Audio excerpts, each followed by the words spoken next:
Lévitique 27. 1. L'Éternel parla à Moïse, et dit, 2. Parle aux enfants d'Israël, et tu leur diras, lorsqu'on fera des vœux, s'il s'agit de personnes, elles seront à l'Éternel d'après ton estimation. 3. Si tu as à faire l'estimation d'un mâle de 20 à 60 ans, ton estimation sera de 50 cycles d'argent, selon le cycle du sanctuaire. 4. Si c'est une femme, ton estimation sera de 30 cycles. 5. De 5 à 20 ans, ton estimation sera de 20 cycles pour un mâle, et de 10 cycles pour une fille. 6. D'un mois à 5 ans, ton estimation sera de 5 cycles d'argent pour un mâle, et de 3 cycles d'argent pour une fille. 7. De 60 ans et au-dessus, ton estimation sera de 15 cycles pour un mâle, et de 10 cycles pour une femme. 8. Si celui qui a fait le vœu est trop pauvre pour payer ton estimation, on le présentera au sacrificateur, qui le taxera, et le sacrificateur fera une estimation en rapport avec les ressources de cet homme. 9. S'il s'agit d'animaux qui peuvent être offerts en sacrifice à l'Éternel, tout animal qu'on donnera à l'Éternel sera chose sainte. 10. On ne le changera point, et l'on n'en mettra point un mauvais à la place d'un bon ni un bon à la place d'un mauvais. Si l'on remplace un animal par un autre, ils seront l'un et l'autre chose sainte.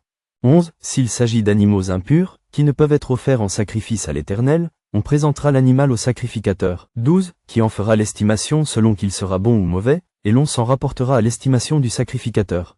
13. Si on veut le racheter, on ajoutera un 5e à son estimation.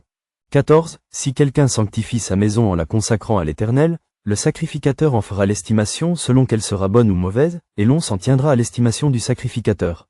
15. Si celui qui a sanctifié sa maison veut la racheter, il ajoutera un 5e au prix de son estimation, et elle sera à lui.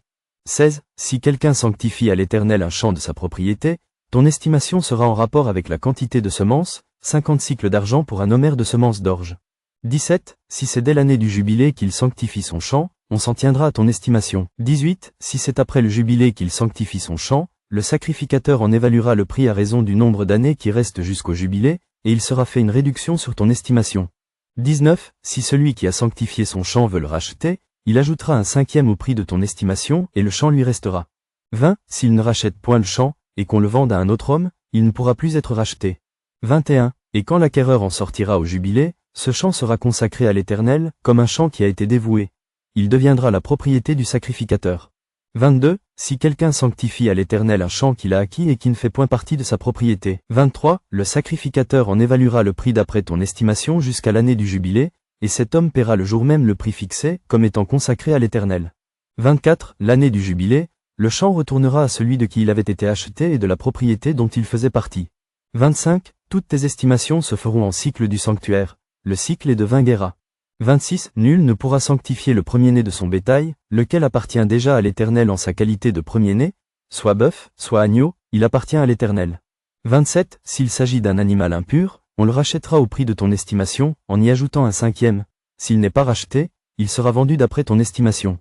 28. Tout ce qu'un homme dévouera par interdit à l'Éternel, dans ce qui lui appartient, ne pourra ni se vendre ni se racheter, que ce soit une personne, un animal, ou un champ de sa propriété. Tout ce qui sera dévoué par interdit sera entièrement consacré à l'Éternel. 29. Aucune personne dévouée par interdit ne pourra être rachetée, elle sera mise à mort. 30. Toute dîme de la terre, soit des récoltes de la terre, soit du fruit des arbres, appartient à l'Éternel. C'est une chose consacrée à l'Éternel. 31. Si quelqu'un veut racheter quelque chose de sa dîme, il y ajoutera un 5e. 32. Toute dîme de gros et de menu bétail, de tout ce qui passe sous la houlette, sera une dîme consacrée à l'Éternel. 33. On n'examinera point si l'animal est bon ou mauvais, et l'on ne fera point d'échange. Si l'on remplace un animal par un autre, ils seront l'un et l'autre chose sainte et ne pourront être rachetés. 34. Tels sont les commandements que l'Éternel donna à Moïse pour les enfants d'Israël, sur la montagne de Sinaï.